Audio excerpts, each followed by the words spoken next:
So on today's episode, I would like to introduce a friend, Cavel Khan, who is currently the CRO at Tumblr. Cavel and I met, and I know you can reference it. I believe we met at Social Code, my first job while you were at Twitter, and I was running Rec at Bannister. But Cavel, if you can, please introduce yourself. Let us know more about you, your hometown, college, your current job, and anything else that you're kind of working on at the moment. Yeah. Hey, Jordan. Nice to connect, and thank you for having me on the show. I appreciate it a lot. So as you said, current role is the CRO at Tumblr. I've been there since May of 2020. But to sort of take the broader step, grew up in Long Island, in central Islip, Long Island. As a teen, I migrated here from Jamaica, the island of Jamaica. So spent most of my early years in Jamaica, and most of who I am and everything about me comes from that experience. My parents were blue collar workers, migrated here for a better life for their kids, and that's kind of my story. Went to college in New York. I've always lived in New York. I love New York. I don't think there's a lot of other places I would rather be, and feel blessed to be here. But I'm a product of public education, as I say. I went to SUNY Albany for undergrad, studied communication. Thought my life was I'm going to be a big TV producer. Didn't quite work out that way. Went to grad school, went to Baruch CUNY School, got my MBA. Did a double major in both entrepreneurship as well as in marketing. I had my own sort of small business when I graduated from undergrad and was running and gunning, but got recruited out of grad school into Microsoft, and that was how I got into the industry.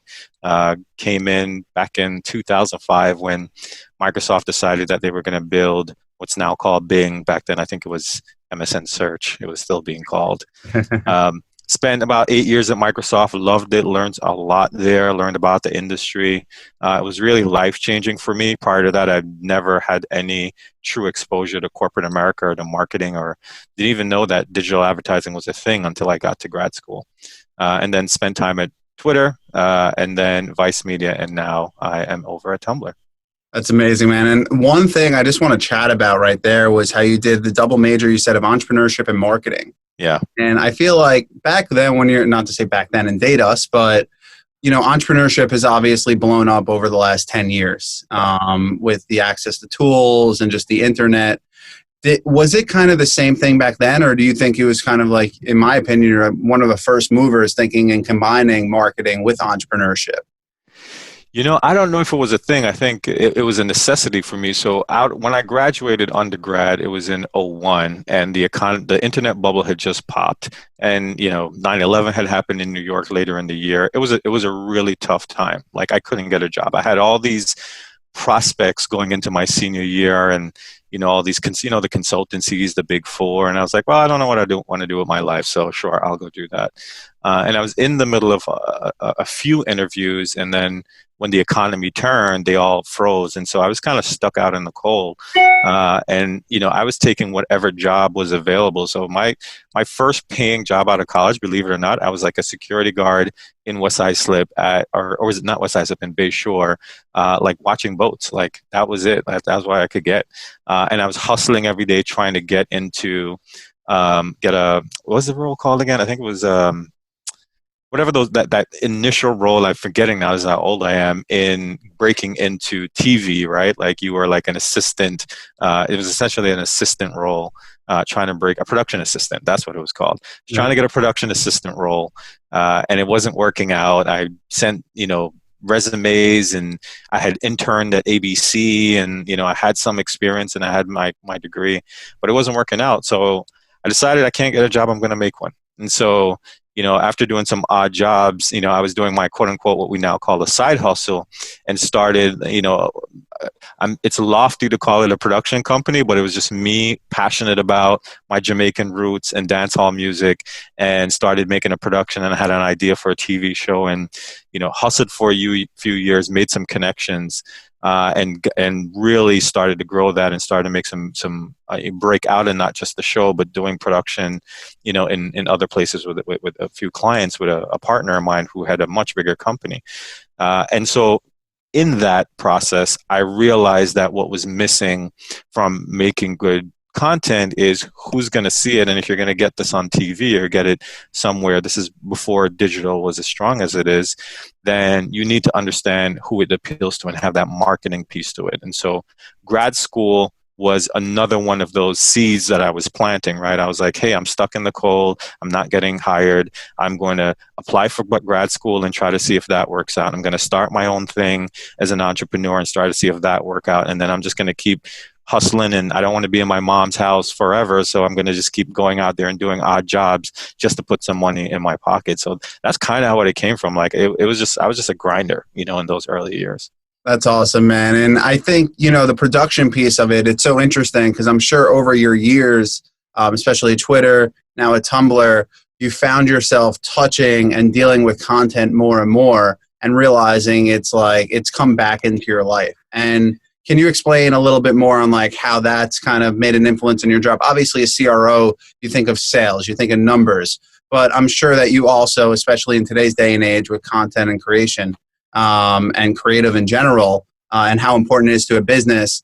Do you have a say in obviously the strategy that's going on at Tumblr, and how important, and I guess not say important, but how involved are you in those conversations, and does it get you kind of going more than, let's say, the other stuff? Yeah, a big part of my role is strategy, right? It's sort of ensuring that, the right teams are in place. There's the people portion of it, which I think is the most important piece. There is the sort of managing the business piece of it, the day-to-day management of it. And then there's the long-term sort of strategy and vision, and how do we deliver and build against that. So I am involved. I'm fortunate to have a leadership team that believe in me, and we're a pretty tight crew, and we sit and we discuss what the long-term vision is. So there isn't it is not so siloed, which is really awesome at Tumblr. I sit with Lance, who's our product head, and he runs all of product for us, our chief product officer. And he, and I will sit, and he'll talk about things on the advertising side, and I'll talk about things on the product side. And we just go back and forth. And wherever great ideas come from, they come from. And so we're not so much like, well, don't touch my world. Don't tell me anything that could help in advertising, because that's my job. And he's not like, hey, product is me and engineering is me. Don't, you shouldn't have ideas in that space. So it's great to be in that environment. And I think that's key for me, and part of the reason why I'm there. And then to the core question around creative and content, yes, if I was as good as I could have been, then I probably would have been in that life. So, but it's great to be surrounded by it, especially when I was at Vice Media and we were doing so much branded content. It was really awesome feeling, and took me back to being in those last few years of college and those first few years out of it, being back in that production room, being back in that state, and it's really great. And I more enjoy it than I contribute to it, but it's just sort of great to be around that. It's sort of like, here was my dream, and I get to kind of still be, keep it close to me, even though I've sort of moved in a different direction. That's so important. And just Vice Media for me, especially, I thought some of the best content back when you were there too, when it came to news and reporting, and I would watch it on HBO every week. When you guys created that 1 hour show, or it was 30 minutes, I believe. Yeah. And you had these 15-minute segments broken out into two. I would watch every single episode because I was like, where is the real news coming from? And Vice Media for me was that outlet. Yeah. As you see it today with the news outlets, it's just a lot of it is propaganda. It's all clickbait. It's all opinion. It's all opinion. It's not about facts anymore. Yeah. And that was such an important time. And it's so funny to hear that, not about Vice, but more about content and creative, and how it still finds its way back into your life and into your world. I feel that way. I did accounting, and I love numbers. I love finance, and I somehow continue to find my way getting into investments, VC world, and it drives me because they're looking at mergers and acquisitions, and they're looking at all these numbers and back end stuff that was so dry for me for so many years because you're in college, and to your point of being in the cold. Yeah. The reason I went to Syracuse University was because I knew I wouldn't be on the beach, and I would actually have to do work and get an education. That's the truth. That's the honest truth. It was out of Miami. Awesome. I knew if I went to Miami, I was not going to come back after 4 years. I was going to stay there, and it was just, it was an eye-opening experience for me. And, with accounting, especially with my business, it's helped in form, but it's just funny how it comes back into your life in so Yeah. many different ways. Obviously, well, I also throw a shout out to Ari Levine at Tumblr too. He's But the I want man. to speak about that healthy work environment, right? And I think that is so important because, I come from the agency world. I've worked with people at the highest level, and there have been some toxic cultures, right, that you Yeah. work within. And a lot of the times it makes you kind of, it just makes you insecure. It makes you Sure. question yourself and your beliefs and your morals and your principles. And a lot of the times it's just like, it feels like this deep, dark hole that you can't get yourself out of. And then when you see the light, when you work at a place like Tumblr, like you're referencing, Yeah. how much it benefits, not just like the business, but your daily health. Can you just speak a little bit more about the work environment at Tumblr and how important it is to you and to the, C-level executives there and your partners? And then also speak a little bit more on kind of the more toxic situations. You don't obviously have to name the companies, but just the obstacles and challenges you had to overcome personally, Yeah. how it's helped you kind of groom you into the person you are today. No, I think you're so right, and I have these grandiose perspectives when it comes to a lot of that. So one thing to note here is that Tumblr was acquired by Automatic, a year plus, about 16. No, that's not right. About 18 months ago, maybe a year and a half. And so we are part of Automatic as a company and as a culture, which Automatic, Matt Mullenweg from the founding built the company as a distributed company. And so, the values there are very different than you would see in traditional companies and the way it's been structured. And so that's part of the culture. It's very open. It is not hierarchical the way other organizations are. Like anyone can literally ping Matt or add Matt to. We have an internal like asynchronous communication tool called P2 is kind of the name we use for it internally, and anyone can sort of state an opinion. Anyone can say, "Here's a direction that I'm thinking about," and it's free form, and it takes away from what you see in traditional organizations where you feel like you don't have a voice. Everyone has a voice here. It doesn't mean that we're going to do everything that you put out into the world, but your freedom to speak boldly and to write it and to put your ideas about what will make the company better, whether it's a business thing, whether it's a culture thing, has been incredibly refreshing. And so I am sort of building into that, and the company is very focused on certain values, and that I try to make sure that I'm building and aligning with those values, which I do naturally. So it's great and it's easy. It's not like I have to twist myself in a pretzel. The position I'm in at Tumblr is building the team almost from scratch. Ari was kind of the first employee back, and he's on my team now, and he teaches me so much every day about Tumblr and other things. And so I inherited a relatively small team, and I've started to grow it. That's kind of been a big part of my remit, is to sort of grow it, build a strategy, but also build a team. And so as we're building the team, what I've tried to do as a leader, coming from the experience I've had, both the good and the bad, is to build into that culture that I value the environment. I have kind of these 4 pillars that I talk about that my team probably know by heart because I talk about it so often. One is having a winning attitude. If you don't believe we can win, you shouldn't be here. Like, you have to believe we can win. The second is to focus on bright spots. Like, there's problems everywhere, and there's problems as part of any company trying to grow in any way. I don't want to spend all my time focused on the problems. I want to focus on what's working with most of my energy, and take less of my energy on the problems, unless the problem is a true blocker. So I want people focused on the things that work. The third I talk about is just grit, right? Like, you have to have grit. It's a long-term goal. This is Angela Duckworth, the passion and perseverance to achieve long-term goal. We are on a long-term goal. At Automatic, we say, look, it's a marathon. It's not a sprint, and that's part of what it is. And the last one is fun. It's like, that fun is not defined as, hey, we have to go to the bar and drink and get drunk together as a team. It's like, just be a part of a healthy work environment. Like, everything you do either contributes to us having a good work environment or takes away from us having a good work environment, and saying, like, enjoy the journey, enjoy what we're going through. Because if you wake up and you don't have joy in what you're doing, then you're not going to be your best self. And doesn't mean that you're going to be happy every day, every minute of the day, right? Like, it's up and down, but you should be trending, and most of the time experiencing feel good about the people you're working with, the environment you're working in, because that's going to allow you to take on those bigger challenges. So that's really kind of what we're trying to do on the Tumblr side. Yes, I have experienced both great work environments, and I've experienced work environments that has knocked me to the ground and had just didn't really feel good about it in any real way. And that point I made about joy is kind of my litmus test. Is I've reached a point in certain environments where just waking up and not feeling joy.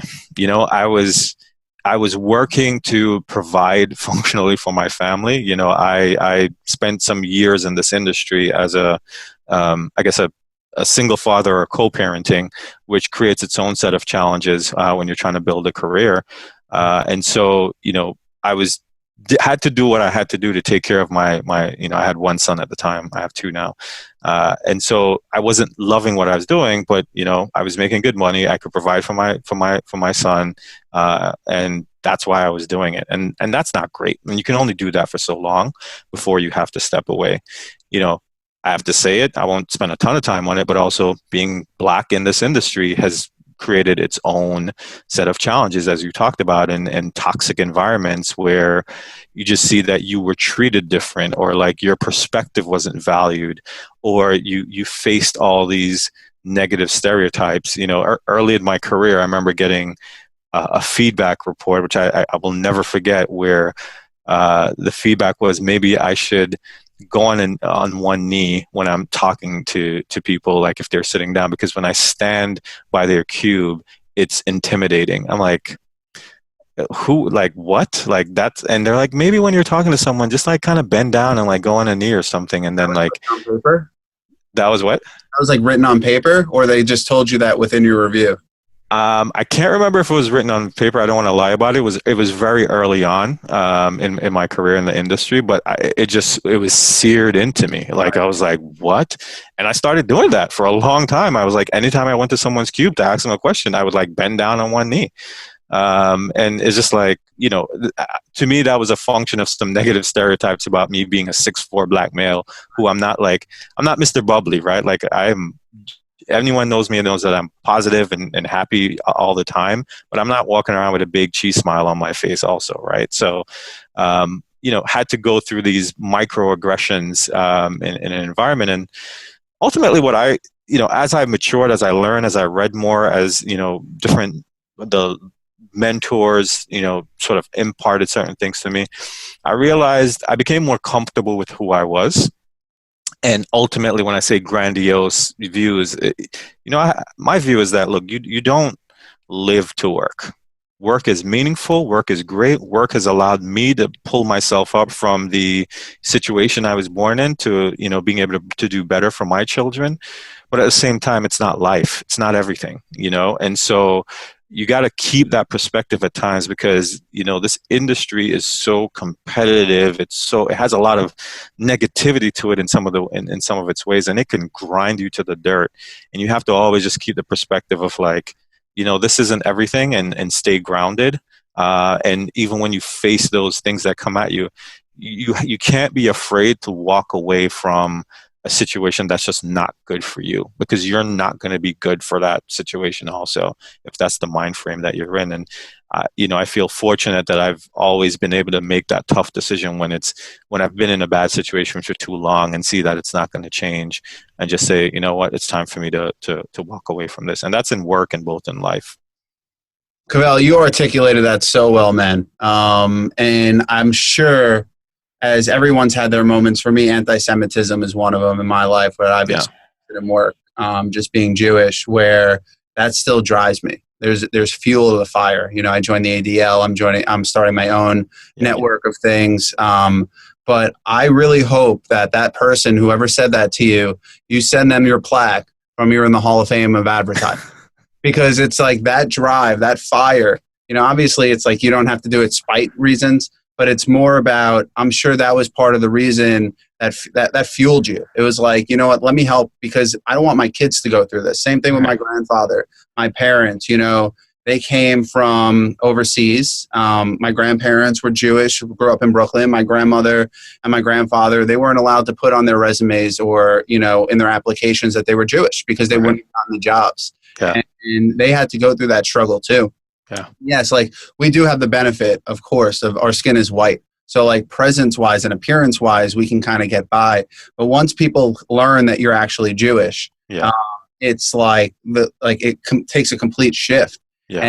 And, going through that experience myself, and I don't want to bring it on myself, it's just the point of it's so eye-opening, and it fuels me. It really drives me a lot of the time. And I'm sure for you, like for someone to say that to you at such a young age, in the beginning of the industry, it's like, what are you talking about? And then it questions your morals, your ethics. And that's the next thing I wanted to discuss because, man, you like the pillars, like I love it all, man. And we've worked briefly together from like when I started in my career and, you were big at Twitter, but to hear it just, you learn why you get along with people, and you learn that you get closer from not just a professional, but more of a friendship standpoint, because those morals, those principles, it's life. It's like so much bigger than work. And what you were saying, it just hit home because my grandfather, like I said, so he's the one I named my company after. I don't know much about this, but he grinded. He didn't really build a fortune. He was robbed blind by his partners in his manufacturing business.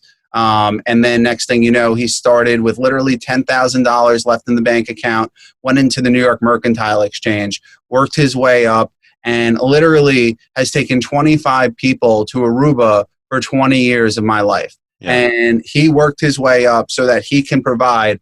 At the age of 65 is really when he hit his like fortune, to say. Right. And the last thing he did was go buy a new car, go buy an apartment, go do what, like none of those things mattered to him. What mattered most to him was his family and providing for his family. So that allowed me to go to college, not have debt from college. And those are the things where people like yourself, where you realize the platform they gave you and you're not trying to regress. We have to progress. There's no other option. It's always push yourself forward, and you take what they've taught you and you continue to just go down the line, share that with your kids. And it's, as I get older, it becomes more and more clear.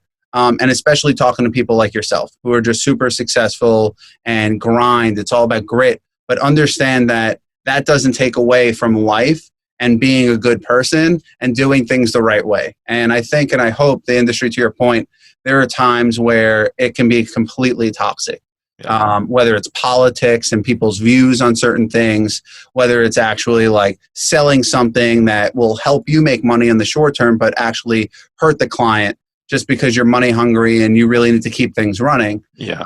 It's, in my opinion, I think we are hopefully seeing a shift where we're moving into, and I hope, right? That's my prayer. And I'm trying to do whatever I can with my business to make that possible, is where we're actually doing it for the good of the brands, and we're partnering and we're looking at it as we're in this together versus everyone's kind of out for their own. And I'm hoping that's the mentality that that we continue with in the industry. And go ahead.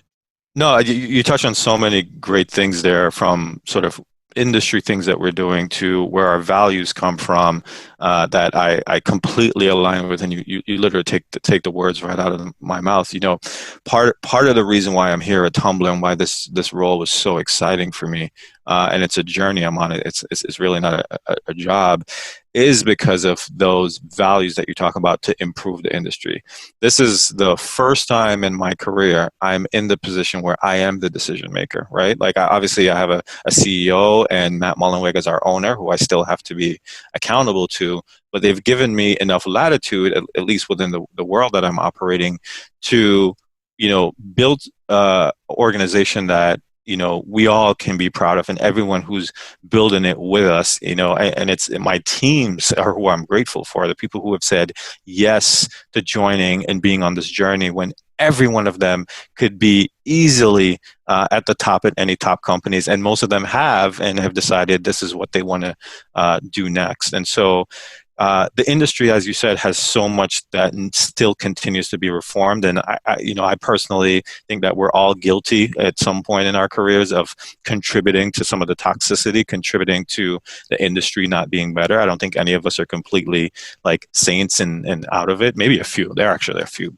people who have just been great their entire time in the industry. They are so. You are the nicest person ever. Exactly, exactly. But what we're trying to do when I say like sort of some of this grandiose goals, that's part of what I'm trying to build at Twitter. I want Twitter to be the platform that is truly in service to those people who come to the platform to find what they're not finding anywhere else, and come here and say, this is the only place that I can be me. This is the only. I had a client said this, and I told her I was going to steal it, Kat from AMC, that Tumblr is the sunny side of the internet, and that just resonates so deeply with me. And now that I'm in this position, that's what I want to build. Something that was fundamental in me recognizing that we made the right decision is, there was a big deal on the table. We only had to do this one third-party integration in order to close the deal. And when we started to sort of do our due diligence on what that integration would mean, it required us to give up more information about our users than we felt comfortable doing. And, it makes my job harder, as my job is to deliver the revenue.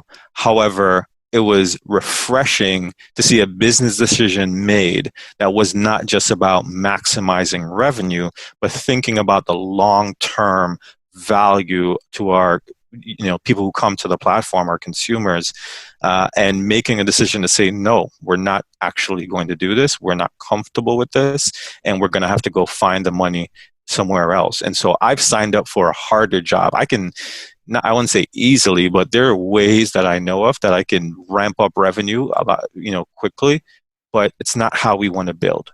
And so part of the journey, part of my bet is that there are other folks like you on the agency side and others on the client side that are going to start making business decisions where they say, it isn't just about the purpose-driven campaign that we do. It's also about who we work with to do that purpose-driven campaign, and are their values reflective of the values we're espousing in these campaigns? Is what our product represents to our consumer values represented in the places where we are sending the message and looking to connect with that consumer? And my hope, as you said, is that, or my bet is that I think there's more and more of that. And I think people are becoming braver about making those decisions and saying, I'm not just going to do the easy thing that is ultra effective. I think we've allowed the effectiveness and the incredible effectiveness. I can't knock it. We all need to be effective. But I think we pushed it so far and took so much advantage of it without checking some of the other things that are also important.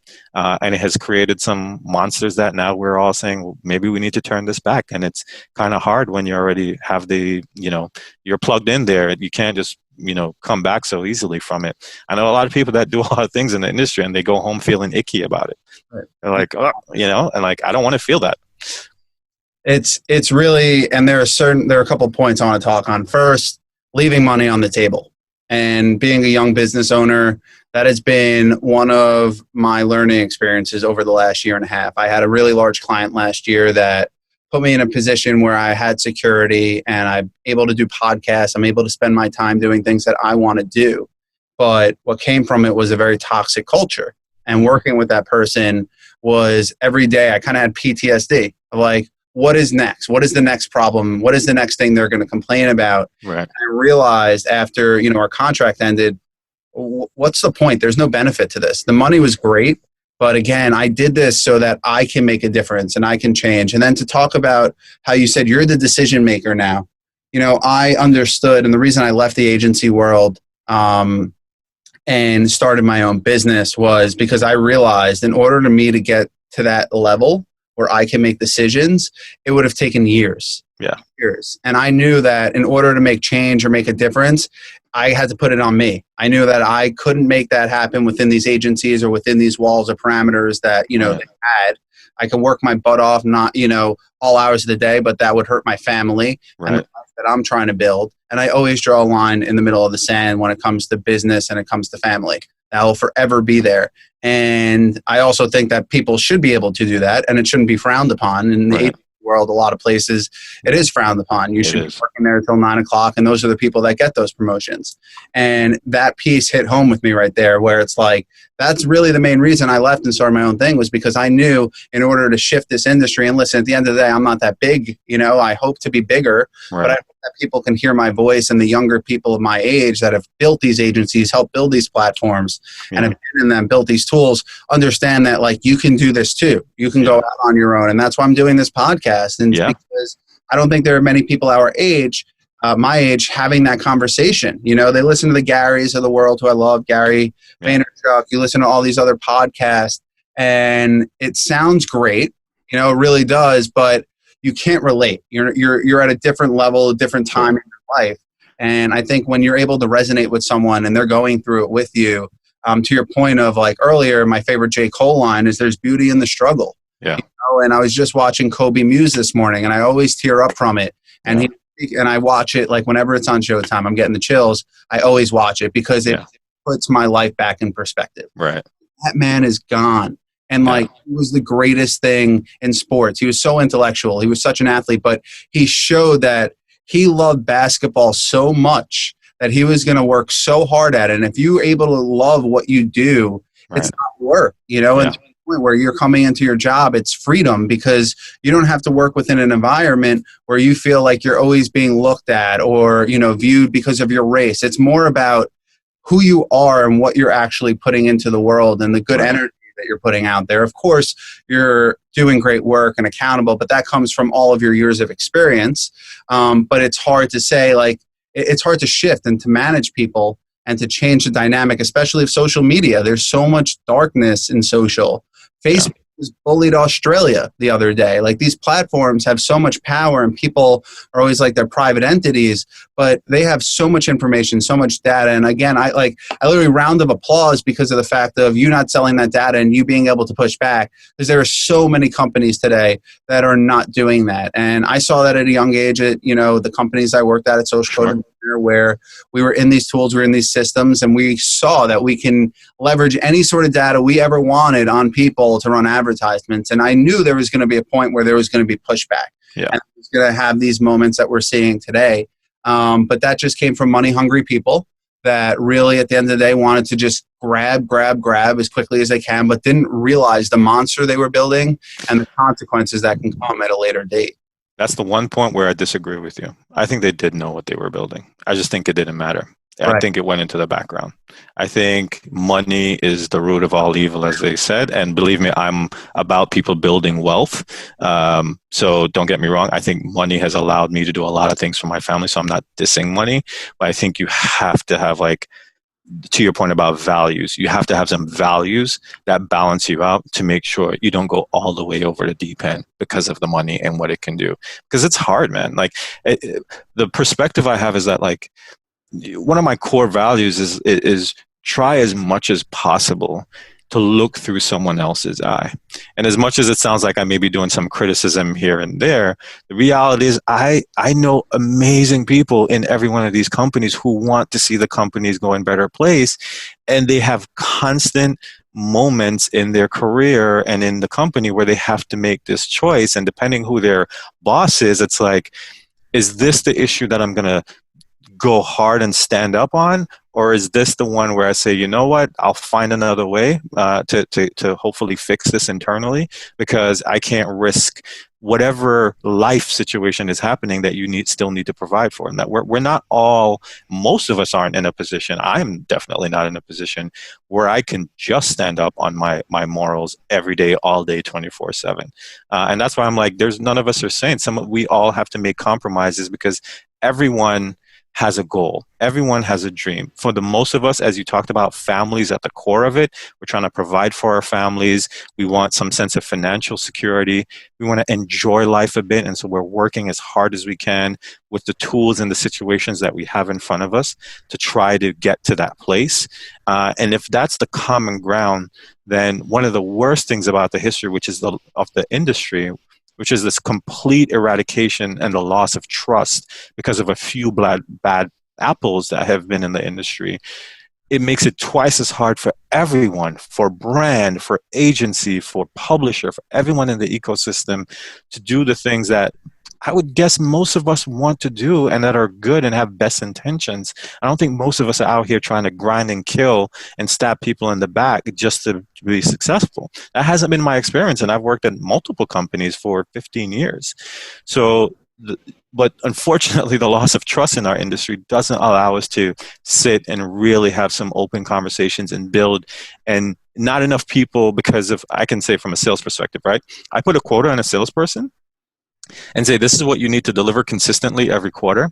It makes it really hard for that person, knowing that that is their job, in a situation that I may not even know, to sit across from a client if they're behind on that quota, to say, I'm going to say no to this deal.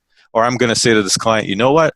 I don't think we are the best solution for this specific campaign. But let's keep talking, because I know there's other situations where we will be the best solution.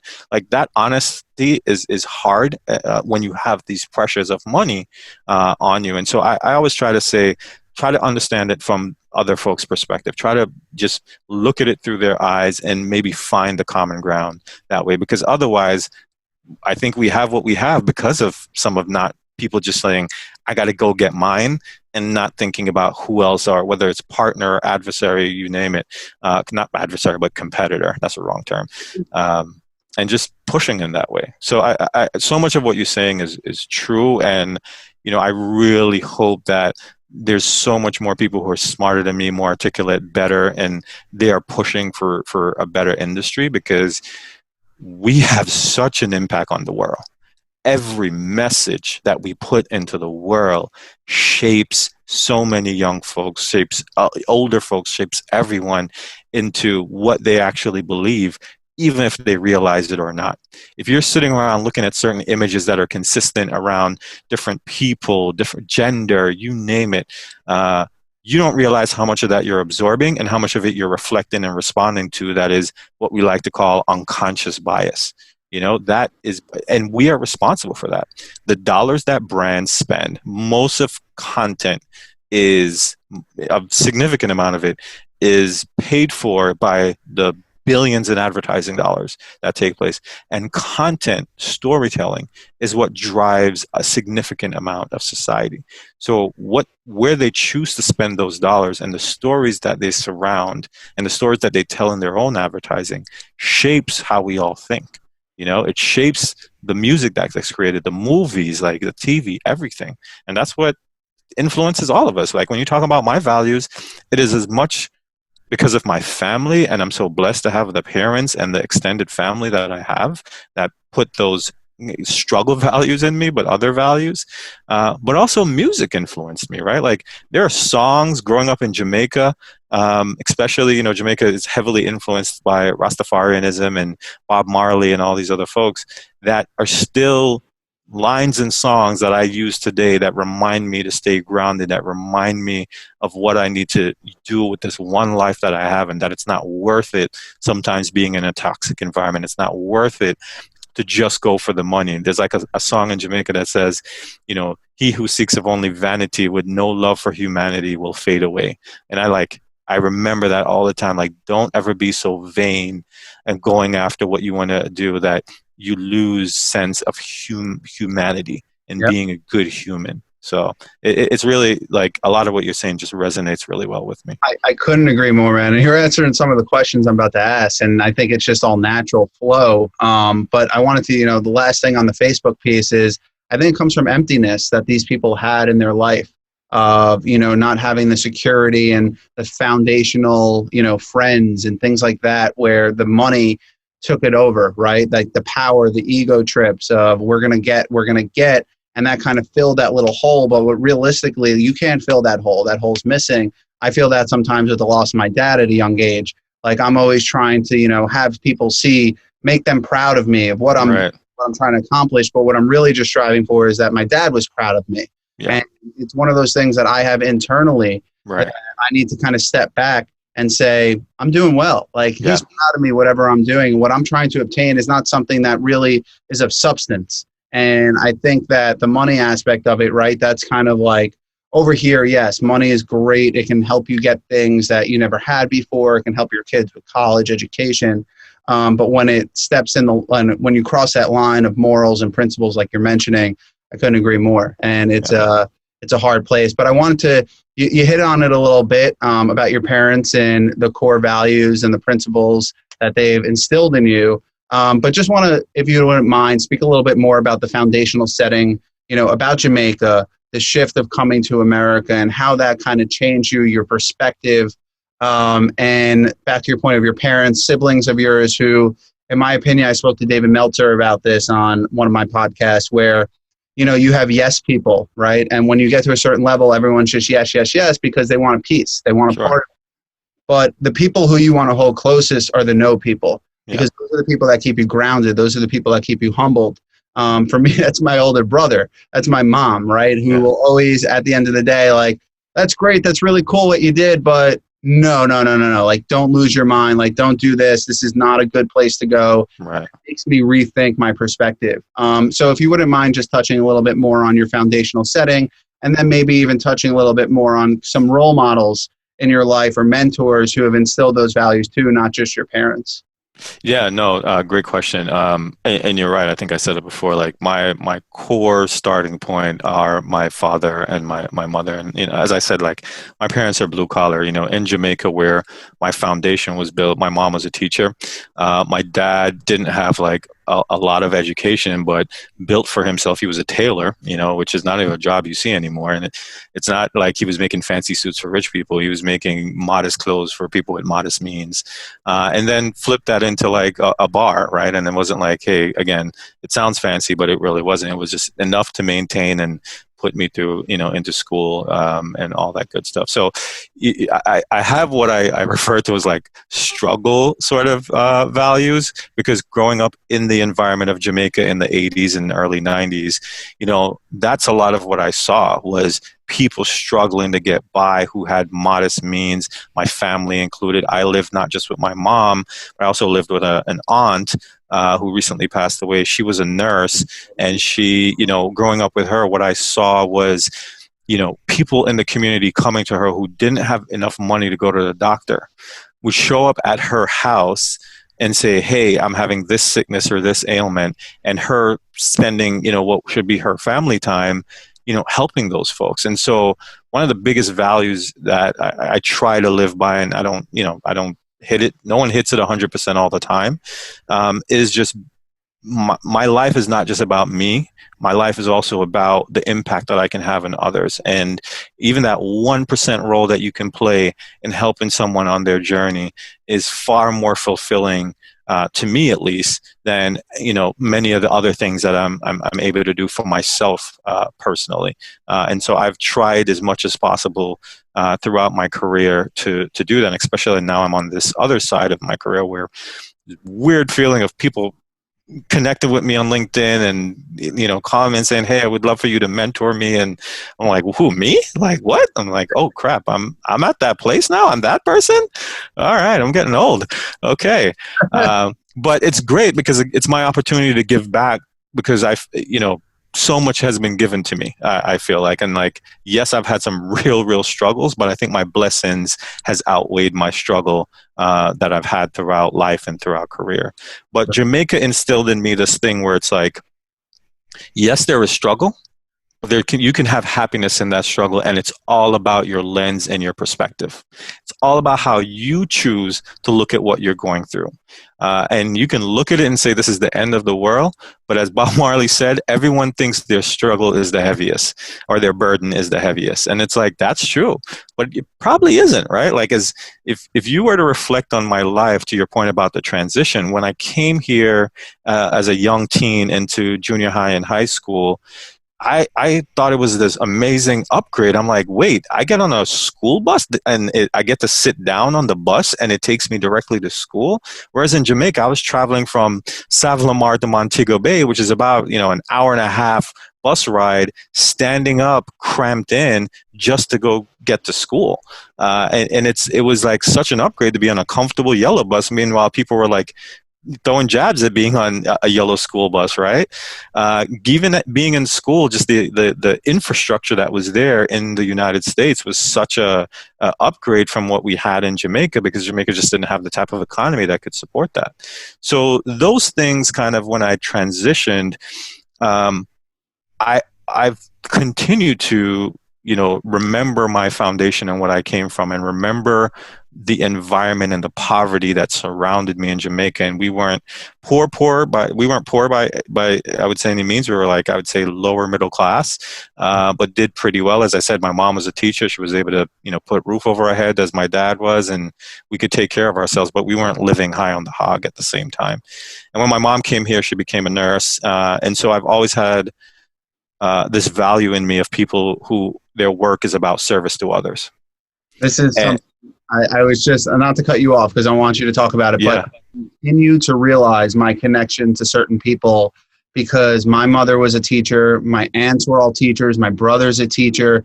It's this aspect of, and my grandfather, when he worked in the New York Mercantile, he taught all the young kids. He was the one heading the classes. The SEC would come in and learn from him. Right. And it's this common ground of, we understand the value of giving back and helping people, and not, Kevin Hart speaks about this too. It's like, so many people today, they want to keep the knowledge to themselves. And it's like, there's so much information within your head that you've gone through myself. You need to spread it. The more you share it, the more good you're putting out in the world. The better you can make an impact in the world.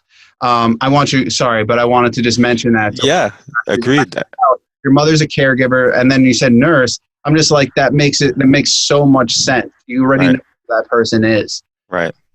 And it's absolutely right. So I was grounded in those values, and I was also grounded in this appreciation for the blessing that I have and that I've had by being able to come here. There's someone who my entire life is responsible for a significant amount of the success that I have, who I will never know. And that is the person who worked at the U.S. consulate in Kingston, Jamaica, back in the early 80s, who said yes to my mother and I being able to immigrate to the United States. I have no idea who that person is, and I wouldn't be here if that person didn't say yes. Because we weren't coming to the country with my mom as a scientist, right? Like, it wasn't like we were this super skilled, all this like, we know immediately what your value is. It was the United States, despite all its challenges, is still a land of opportunity, and that's why so many people still want to come here. And sometimes people don't realize that, like, when people no longer want to come to this country is when we know we are in the darkest of days, because it still represents, despite the struggles, despite the racism and the anti-Semitism and everything that is so wrong that good people try to fix every day, it still is one of the few places on earth where you can have the beginnings that I've had and that your grandfather had, that they can still turn that around within one lifetime. And so I keep that as in me, and I remember that. So if I ever get too full of myself, or any success I achieve make me a little bit too giddy, and you got to enjoy it, I just remember that, like, you're not here only because of the work that you've done. There are a lot of people who paved this path for you, and many of them you don't even know. And so those are the things that I espouse from a value perspective. And as it relates to, as a leader, I try as much as I can to bring that into how I lead, to ensure that I may not know the deep, long story of everyone on my team, but I know everyone has a story. I know everyone has goals. I know everyone has a family or something that they want to provide for, that they want to do, that they want to achieve. And as long as we are together for however long that period is, it's my role to ensure that I'm doing the best I can to help them to achieve that, at the same time that we're achieving our business goals that we're all here to achieve. You you hit so many great points, and there are two more that I want to just talk on about that you just mentioned. One was your aunt and what she did for people within Jamaica. Another common touch point for us, my grandfather's grandfather in Russia was that guy. He was the guy he was the wise man, they called him. That's what they said. And I'm always like, what's the wise man? And he would always say, he's the man that people would come to when they had problems and they needed answers. Whether it was a doctor, he can help them with a broken leg, or if they had internal issues, he would help them spiritually, whether it's your energy or if it's giving him medicine. And then on the, the other side of education and just giving back and helping the young kids build within the community and within, I mean, at that time, I can only imagine what Russia was like. Yeah. And hearing that about your aunt, it just, again, it hits home. And then the last thing was the struggle, and understanding that you feel, and like you said with Bob Marley, it's the heaviest of it all. And I always feel that myself. And you always have to reshift your lens or your prism to remember that, like, there are people out there that are going through worse shit than you are. Yep. And I have that. I speak about it on my podcast a lot, but I go through it.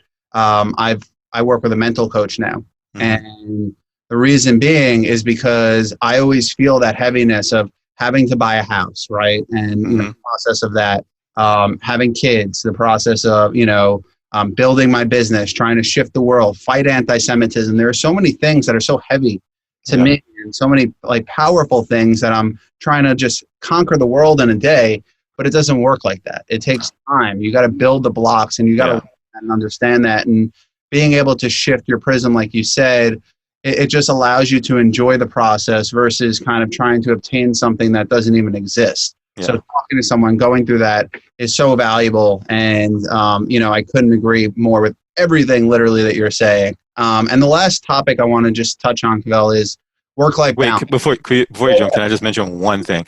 The last part that I didn't answer on your previous question was mentorship and like sort of role models. And, I've been fortunate, and I encourage everyone, I don't care what your level is, to get as many mentors, coaches, sponsors as you can, because again, I am here because of those folks. And particularly one of my first managers that I've had when I was at Microsoft, Jorge Gutierrez, and also Kathy Salazar Gutierrez, those two people, more than anyone, have been the folks who have molded me and shaped me, and who I continue to turn to for advice. And what was so amazing about them, and if you can find, if you're lucky enough to have people like this in your life, like, you're blessed.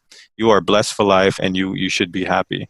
Jorge literally took me as raw material, fresh out of grad school, not knowing a lot, and really showed me sort of what it meant to, one, set your goals really high, how to achieve your goals, not just, in a way that you can be proud of, not just saying, okay, you can achieve it this way or that way, whichever one doesn't matter, but really being thoughtful about that, and just incredible leadership skills. Like, he led with empathy more than, almost anyone who I've ever sort of worked for. And I've had many empathetic leaders, but he was like the first person who I saw who truly led with empathy, who built the team and our goals, not just around like what was on the KPI sheet or what was on the OKR, but also what it meant for us to be part of that team, and just having great mentors who can see you. I think one of the best things that he did for me was he saw me being in this place that I am now years and years ago, before I even believed that that was something that I could achieve, and had that trust in me and that faith and belief in me that I didn't have in my own self. And like, those are the folks who, like, you can never pay back for what they did. And so wanted to touch on that because I know it was part of your question. I just got the chills because it's what you just said there. He saw it before you even saw it. And I actually was watching the other day, it was Bill Russell talking about his relationship with Red Auerbach. And Red Auerbach was just basically like, I can't help you, but I know where you're going, and I will help you get to where you want to go. Yeah. And it was that he was such a talented guy. He didn't want to step in his way, because anything he felt like he would teach him would only kind of just build a barrier. He was like, let him be who he is, but let me make sure I direct him in the way to his greatness that I can achieve. And that's why I couldn't agree more with that. And then also just the piece of, like, I'm sure there are many people in your life and mentors who, they don't have necessarily the exact answer, but you take bits and pieces of advice from them and you mold it into your own and make it into what you feel is right for you. Because at the end of the day, I'll always say this, you have to trust your gut. Your gut and your intuition is, and I hear this from people, and the reason, like, you have to learn from your elders. Like, I hear from people who are older than me always talking about, and my mother-in-law said it to me the other day, always follow your gut. And no matter what you feel in that moment, just follow it, because it's telling you something. There's a Right. reason, and you won't have any regret, right? Either you'll have some failures, but at the same time, you're still following the path that you've kind of set forth Right. forward. And I think that's so important. And then the last piece I want to just touch on, Cavel, is work-life balance. Yeah. With Make Me Proud, my company, MMP Digital, I've been very bullish on remote work. So step back. The reason I really loved remote work was when I was a kid, my dad was home at 3 o'clock. My mom was home at 3 o'clock. She was a teacher. So I ate dinner with my dad. I watched him draw out his graphs and charts when he came home from work. And then we would watch TV. Then we would go to my basketball practice and he would coach me. And those moments were so meaningful, so valuable to me. I only had 12 years with my dad, but I can tell you I've had conversations with friends of mine who still have their dads today where they basically, like, they say things, they had relationships where, like, mine had more substance than they did in 12 years versus their 30. And I'm saying to myself, how was that possible? And you realize the sacrifices they made. Yeah. And it was also the lifestyle and the sacrifices of, okay, I'm going to wake up at 5 a.m., get to the city at 6:30, work from 7 to 3 so that I can be home at that time. Yeah. And then I went to college. I went to Syracuse University. And there were so many kids there with so much money, right? Yeah. And I was, in my head, I'm like, I want to be like their parents. I want to be super rich. I want to have everything I could possibly need. But what I learned very quickly were the insecurities that all of their kids had. And all that had to do with was their parents were never home. They were raised by their nanny. Their parents were always at work. The amount of time and energy that they put into their work, they were missing that they weren't putting into their kids. Yeah. Those kids felt that. And my mom, I say it on this podcast a bunch, my favorite line is, you can't teach love. That's something that just has to be within your house, that you have to see, you have to recognize, and then it just comes out of you naturally. Right. And it's so valuable, so important. And the reason why, like I'm saying, to go back to remote work, the reason why I think it's so valuable is because of the flexibility it gives you. It gives you that time that you're not commuting, that you get to see your kids, hang out with. And there is some struggle now, of course, during the pandemic where you have young kids around you. You need to get out of that environment. And I do believe there will be some sort of hybrid approach moving forward. But in my opinion, I think that it gives you that holistic view, or that holistic fulfillment of life that I think everyone's trying to obtain, that we've kind of been missing. And to your point of shifting the industry to a certain way, we're kind of coming back to the middle for more of a balance. So when it comes to work-life balance, how important is it to you? When you were first starting out in the industry, was it something that, you had to grow or learn and go through yourself? And then, now where you are today as a leader and someone who actually gets to dictate how these people are working internally at your business, is it something that you really emphasize the importance of, and where do you kind of see the dynamic going in the future? Yeah, so it's a really interesting question, and to me, work-life balance is an individual thing.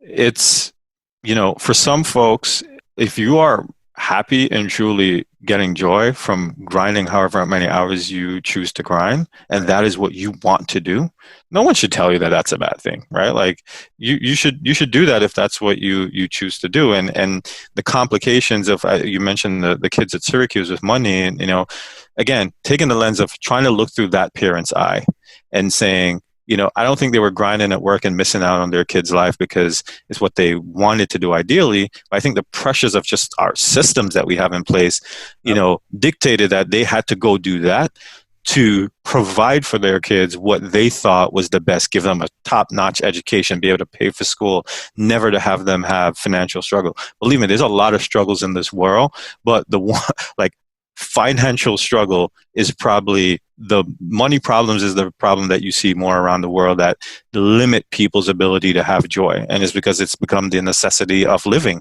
You need it for food, you need it for clothes, you need it for shelter, and you need it for every part of, not every part, but as you go up Maslow's hierarchy of needs, money helps to contribute to a lot of that. And when you get to the top, it doesn't, but in the middle one. So you're right. Like, I think as a society, And then this again where like advertising and content becomes so important, because that shift in society has gone from watching television shows where, you know, dad is the provider and he's out and mom is only at home and she's raising the kids, and like realizing that that's not everyone's life and that different dynamics exist. And sometimes people are doing things out of necessity, but when you have the privilege or you work hard enough and you've earned the right to shift out of that, it's okay, and that there are other people trying to do that. And you're right, remote work and distributed companies allow for a lot of that to happen. Me personally, the early years were grinding years. And I left Twitter in 2018, I think it was. And I don't think I've ever talked about this publicly, but part of the reason why I left, you know, I'd been there 5 years. I have had good times there, I had bad times there. But my son was getting older. He was 8 years old, and what you said was what I realized. He was raised by nannies. I could, over 8 years, I can probably count on my two hands the number of times I picked him up from school. And I had done enough that I was financially able to say, I can take a break. Like, I gave myself permission to take a break, and I didn't work for 4 months before I went to Vice. I wanted it to be longer, but you know, things happen, and opportunity is not something you can always walk away from. But those 4 months, I got to do the things that truly were what I cared about, right? Like, so I got to spend more time. I had just gotten married also. I got to spend more time with my new wife. I got to spend more time with my son and picking him up and doing homework with him and all that stuff that I was missing out on. And I also got to step back and say, what am I doing? I've been working, doing what I can in the industry. Diversity is incredibly important to me. I've done a lot of work around diversity, but I was like, myself, as I said in the beginning, didn't find out about this industry until I was like 25 years old. Like, I didn't know digital advertising existed. I didn't know anything about sales or any of this stuff. My parents didn't know that. They were, you know, my mom was a nurse, right? Like, my dad worked in a factory when he came here. Like, they didn't know anything about digital advertising or what that could mean. And so I took some of my time to go into schools and try to say, let me try to open as many eyes earlier, because maybe that moment that weird dude was in their class and telling them about this world of advertising, and they see someone who looked like them, maybe that's a moment that changes their trajectory a little bit. And so work-life balance for me now, I look at it a little bit different. I'm like, people should be allowed to if they need work-life balance in a way that we classically think about it, we should create environments for that. But we should also say, hey, if this is their choice and they choose because where they are in their career, what their life situation is, they want to grind 24/7 to achieve their goal, I have no right to tell them that that's not what they should do, and allow them to do that if that's what makes them happy. So it's more complicated than we classically made to be. I think the fundamental issue is there were more people who wanted balance that couldn't have the balance as it relates to family or whatever was important to them. And I struggled with that myself. As I said, I was co-parenting for many years, and I literally put my career on pause when my son was like 2, 3, 4, to make sure I was being there, because I didn't have I had a great support system in my family, but day to day it was me and him when he was with me. So I struggle with it now. Now what I'm trying to achieve, honestly, is early retirement. I'm trying to retire early so that while I'm still have some amount of health, I can, you know, before my son gets to college, you know, I can spend some formidable years with him that are, as you said with your dad, more meaningful than you know, some of the earlier years where I kind of missed out. And so that's my plan that I'm trying to sort of achieve. But I think it's important, like as I said, we don't live to work. We work to provide for our lives, and our lives are what are important. And work is important, and work gives you a sense of self, and does a lot for you in terms of what you can produce and be productive. But it isn't everything. And I think even with this pandemic and so much loss, people are remembering to value, you know, things outside of just the work that we do on a day-to-day basis. That was awesome, man. First of all, thank you for sharing that story. That's incredible, and it's admirable. And like, people who are listening to this, I hope that they understand, you know, the shifts of someone who is literally top executive at Twitter to then say, I don't know, but I wasn't an executive at Twitter. Let's be clear. I was a manager, but right. But yeah, it's still like, listen, at the end of the day, you were successful, you were doing great work, and you basically said in your career, a lot of people would want that job, right? And yeah, you said, pause. I have other things that I need to focus on. And I think that that in itself, it says a lot about who you are, right? To just have that perspective. But it takes time to get there, as I'm sure everyone else, go through. And I couldn't agree more with you when it comes to the system. It was that everyone was kind of pushing, like I mentioned about the agency world yeah, earlier. All I was looking for was fairness, in the sense of, like, if I leave at 6 o'clock to go hang out with my wife versus the guy who's here who doesn't have a family working till 9, I just want you to look at the work on the same level. I want you to compare apples to yeah, apples. Don't yeah, look at the other variables. Don't let that come into play. And yeah, I think that shift, to your point, of the system is something that we're hopefully moving in the yeah. right direction with. And Cavel, we're coming to this. Dude, I love this conversation and want to keep this going for literally another 5 hours, and I'm sure we could. But I know we're coming to a close now, and I have a final question that I always ask my guests. That for me, it's so important. It's something that I'm missing right now because of the snow outside and just the Yeah. pandemic. It's like when I have moments of stress and anxiety, whether it's an exam or it's work, trying to close a new client, there Yeah. are places that I can go that my brain just, in my and it goes to mush. It's just like, I don't think about anything. I don't Right. care about any of the stresses in my life, and it just clears my head. Those places for me are the golf course, basketball court, and music. Nice. And I'm heading down to Charleston next month just because I'm like, I need to get out of the snow and I need to get on a golf course to just Yeah. let my stresses out to some extent. And it also will give me and my wife some time alone to just relax and hang out and enjoy being married, because we've been living at home waiting to buy a house. So, Yeah. I hear you. when I ask my clients, I always like to call it your medicine. So in this question, like, what is your medicine? And if you want to dive in a little deeper to how you got there and why, that would be great. Yeah, I mean, it's. I have a few things that I would consider my medicine. One is fortunate to have great people. So even as I mentioned, when I'm under stress, I have mentors who I can turn to, who give me good advice, who I can just talk to, and they kind of bring me down a level. Personally, I don't know because I grew up on an island and we used to go to the beach every Sunday, but like I like being around. It sounds weird, but I like being around bodies of water, and so I'll wake up early if I'm on a vacation, and usually I'm vacationing to somewhere with a beach, and just walk for like an hour on the beach, and it just like calms me. Like, I don't know what it is about like big bodies of water, but even here in Brooklyn, I will, on Saturdays, my son is 10 months, and I'll walk to like the Manhattan Bridge and just like stand and just look at the East River for like half hour and just like chill out and just look, people watch a little bit, just look at the water. But it's a weird one, but it really does do something physiologically to me to calm me down. Thing, man. And the reason why I spoke to my therapist about this is control, where I think the water is so powerful that it puts us in a moment in perspective of that we're not in control, right? Right. And I think for myself, that's what I got out. It's so crazy. You keep saying so many things that are so many touch points for me. Literally had this conversation because we went to Montauk because I had to get out of Yeah. get out of my house. I was like, me and my wife need some time alone, so we Yeah. Montauk for 6 weeks. Every morning I went to the beach and I walked for 2 miles on the beach by myself, listening to music, taking my Mhm. headphones off, not looking at my phone, just being one with like my feet in the sand and just listening to the water, because it's there are so many things you can control in life, and that's Yeah. one of the moments where it just puts you in perspective. Sorry, didn't mean to cut you off, but I wanted to get No, Jordan. You and I are like almost twins, man. From this conversation, where so much is the same. And because the other one that you mentioned that I think is for almost all of us is like the power of music, right? And for me, it's again, grew up in Jamaica, reggae music, dancehall music. There's so many good lessons in there. One Bob Marley's line about like one good thing about music: when it hits you, you feel no pain, right?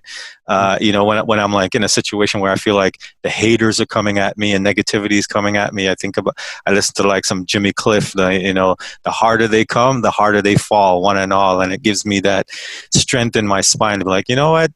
I'm going to push through and I'm not going to let the haters, stop me. And we all do this sometimes. We all feel sorry for ourselves. And, I love listening to like I grew up in like the dance hall era of the music in Jamaica, and Bounty Killer is one of my favorite artists. And he has this line that I always remember, like, never let your problems get you down, always stay focused and hold your ground.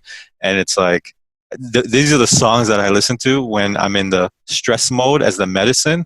I listen to all kinds of music that make me happy and joyous, but when I'm in that stress mode, those are the lyrics and the music that reframe my mind and remind me of where I need to be and help me to sort of push past that space. And as I said, like family and kids and good friends, sort of who I can lean on during those times.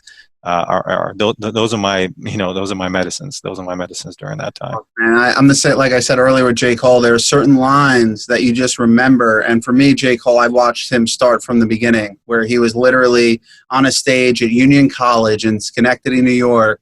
Did he go there, really? Say that again? I didn't know that's where he went to school. No, that's not where he went to UNC. Oh, okay. Doing a performance there, my best friend went to Union College, and I was at Syracuse. Drove there because I loved him, loved his music, but he wasn't known at that point. Yeah. And I was literally one of 4 people, like out there, like cheering him on. He had his UNC hat. I'll never forget it. And then watching his growth in the industry, Jay-Z signs him and all these things. But there were so many lines that resonated with me where, I watched him come up. I saw the struggle, and he's just that guy for me who always stuck to his morals and his principles, and that changed who he was. And then to your point, music is universal, and it's something where anyone, any religion, any race, you can go up on a dance floor and just start breaking it down. And that's exactly what my family taught me. Like, we know how to party, and it's so important no matter what it is. If it's like it's a celebration in the sense of your birthday, new job, you always have to celebrate, because there's so many downtime, so much shit that you have to deal with in life, that it's so important to take a step back and just have those moments with the people that you love and celebrate, especially to some good music. Cavel, we're going to come to my last game that I like to play. Is called Top 3. All right. So we're going to start off with, no pressure. Ryan Harwood was on this last week, and he was struggling because I was like, top 3, same questions. I said, what are your top 3 movies? And he was like, whoa, like that, like I had to take a step back. He didn't comment. We got it down. He had a very diverse answer, which was very, in my opinion, like just very eye-opening, because it was like, what I think it was the Avengers all the way to Billy Madison, right? Just a wide range of movies, which tells you a lot about just him. Yeah. So what are your top 3 movies of all time, if you don't mind sharing? God, that is really a tough question. I love The Usual Suspects. That Kaiser Soze and just all that storyline was one that like always, like I could watch that over and over and over and never get tired of it. I like that one. Again, being Jamaican, it's actually the name of, I just quoted the song from it. But The Harder They Come is this movie with Jimmy Cliff in Jamaica, and like love that movie. Again, can watch it over and over. I'm a big Bond fan. I actually have a huge collection of Bond films, like on DVDs, even though no one has DVDs anymore. But I'd say like a recent movie, it's not maybe not top 3, but a recent movie that I just watched that I really like, and it's autobiographical, is The Banker on Apple TV Plus.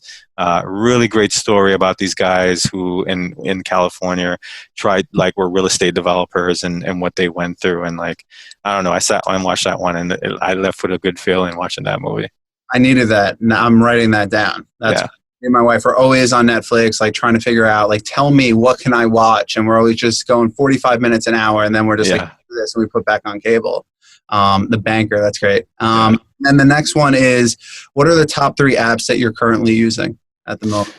Does that include like productivity apps or just outside of that? Anything, doesn't matter. Just like you were to look at your phone right now, the most active. The one let me do that. Let me look and see what I'm using. What the screen time tell me? Obviously, I'm on Tumblr and some of the socials because it's part of what I do. Spotify, again, music. I always try to keep music going for me. Recently, I've been trying to get into art, and specifically like Black artists and painters. So Artsy. I've been kind of spending a lot of time in Artsy trying to curate and find like Black artists up and coming. Because to your point about buying a house, I'm trying to buy a house. In Brooklyn, that's almost impossible. But I want to put some art in there. I'm like, I want to put some art in there. I'll own a real house. I'll finally be an adult at 41 and own a house. And so, that's one that I've been using a lot. And then, in COVID, I've been spending a lot of time in the delivery app. So I'm in Caviar ordering food all the time, and like not just ordering food, but I'm actually in there checking out all these restaurants that I'm like, oh, this is interesting. Oh, what do they sell? And spending probably more time than I need to focused on food and what I'm going to order. Those are the ones I'll call out. I don't have any cool, fun ones, but that's where I'm spending time. It's so true though. Like it all comes down to like those core things. It's food, music, and love. Like things everyone can use. And it's just it's our common ground. I think as just humans. Yeah. And then my last question, as we come to a close, what are the top 3 cities that you have visited worldwide? So you don't necessarily have to say the states, but just okay. Wait, that I want to visit or that I have visited? That you have visited, and you were, something where you were like, wow, I can see myself living here, or this really, it kind of just it resonated with you and left a real big impression. Yeah. Well, I will tell everyone you need to go to Jamaica. You need to go to Montego Bay. It is a beautiful, beautiful city and town and just an amazing place. And it is in my top, even though it's where I'm from. If I have a choice on a vacation, like that's going to be my number 1 spot I want to go. My wife and I went to Bali on our honeymoon, and I just found that place so incredible, man. Like everyone was just so chill. Sorry? Huts in the water, I think, is in Bali too, right? Where like you can kind of see through the floor. Yeah. So when it's like low tide, it really is low tide, and like the water recedes like so far back, and you can like see those puddles and everything. Like it was created going to, Potato Head and Seminyak and all these different places, and just like the people, like we met so many people who were just awesome, and we didn't really like, we stayed in a hotel, but we just walked around everywhere. And just like when I travel, I hate like being in a hotel. I want to experience the culture, not as a tourist. I want to experience it in a real way. And maybe it's because I grew up in Jamaica and I know like the tourist version of Jamaica and the real version of Jamaica are slightly different. So I always want to experience like, what do everyday people do? I'm like, what, I always ask like whoever I'm around, like, not where the tourists go to eat, but if you ever go out to eat, like where do you go and where is that, and try to experience it from that perspective. So Bali has been a great one. And then, Mumbai, when I went to India for a good friend's wedding, was just a tremendous experience at that time. It probably is the furthest east in the world I've gone, and just like complete different culture, complete different everything.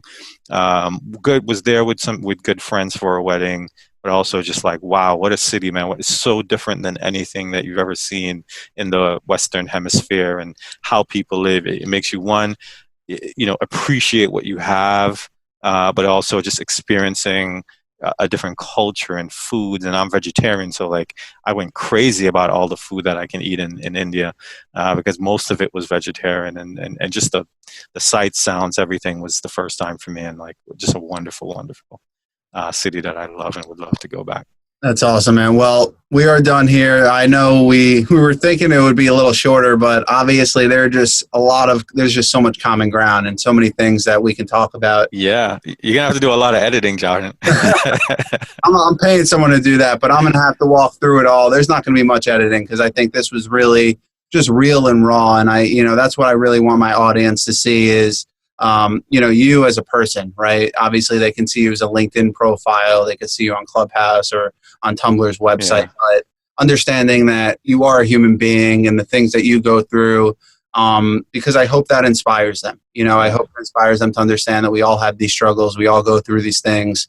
And if that's one person or 5 people to 1 million people, the goal is to just change that one life. And that comes, I think, again, from your mom and our childhood of understanding that, just changing that one kid's life can, mean it all. Just how that one person in Jamaica changed your life, but you never even got to meet them.